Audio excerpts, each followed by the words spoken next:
It's week 46 of A Year of Wisdom. Let's get to reading.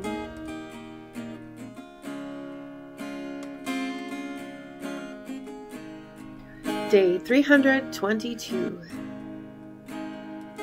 Job 23 and 24.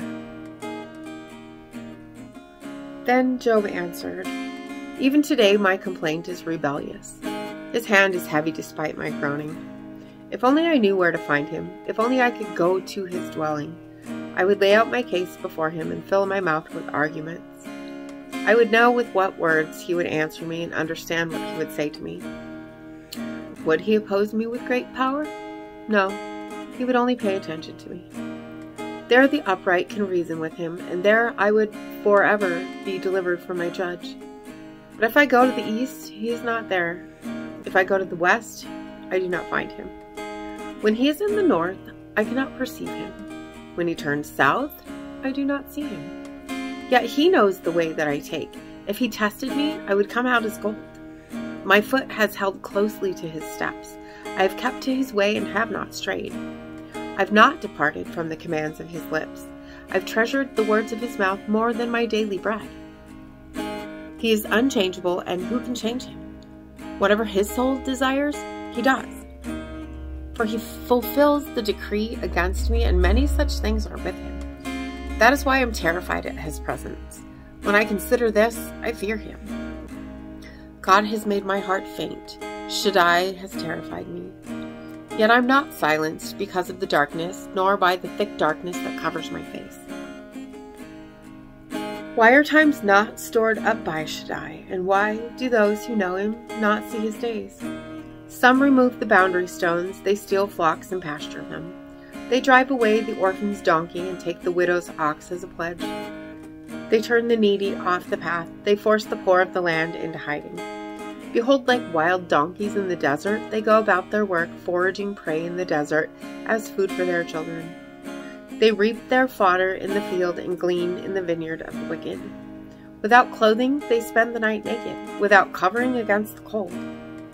They are drenched by mountain rains and hug the rock for lack of shelter. The orphan is snatched from the breast. The infant of the poor is taken as a pledge. They wander about naked without clothing and go hungry while they carry sheaves. They press oil between the terraces. They tread wine presses, but are thirsty. From the city men groan, and the souls of the wounded cry out, yet God charges no one with folly. These are those who rebel against the light, who do not recognize its ways or stay in its paths. The murderer rises with the light, kills the poor and needy, and in the night becomes a thief. The eye of the adulterer waits for twilight, thinking, "No eye will see me," and he disguises his face. When it is dark, they break into houses, but by day they shut themselves in. They do not know the light. For to all of them, morning is as thick darkness. They are familiar with the terrors of thick darkness. He is foam on the surface of water. Their portion of the land is cursed. No one turns toward their vineyards. As heat and drought snatch away the melted snow, so Sheol takes away those who have sinned. The womb forgets him. The worm feasts on him. No longer will he be remembered, but like a tree, wickedness is broken. He feeds on the barren and childless woman and shows no kindness to the widow. But he drags off the mighty by his power. He raises up, yet no one has assurance of life. He allows him to rest in a sense of security, but his eyes are on their ways. They are exalted for a little while, and then they're gone. They're brought low and gathered up like all the others. They're like heads of grain. They wither. Now, if it is not so, who can prove me a liar and reduce my speech to nothing? Proverbs 18. One who isolates oneself seeks his own desire. He defies all sound judgment. A fool finds no delight in understanding, but only in expressing his opinion. When wickedness comes, so does contempt, and with dishonor comes disgrace. The words of one's mouth are deep waters, a fountain of wisdom, a flowing brook.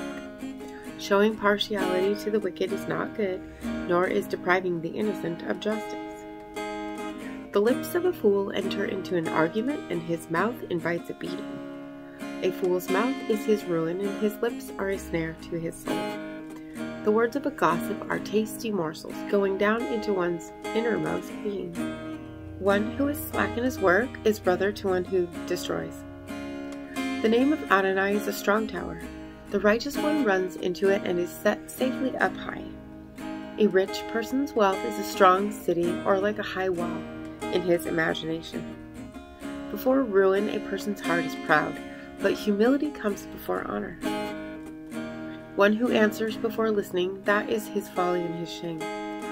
One's spirit sustains him through illness, but who can bear a crushed spirit? A discerning heart gains knowledge, the ear of the wise seeks knowledge. A man's gift makes room for him and leads him before great men. The first to state his case seems just until another comes and cross-examines him. Casting lots ends quarrels and decides between mighty opponents. An offended brother is more formidable than a fortified city, and quarrels are like the bars of a fortress. From the fruit of his mouth a man's stomach is filled. With the harvest of his lips he is satisfied. Death and life are in the control of the tongue. Those who indulge in it will eat its fruit. Whoever finds a wife finds good and receives favor from Adonai. The poor request favor, but the rich answer harshly.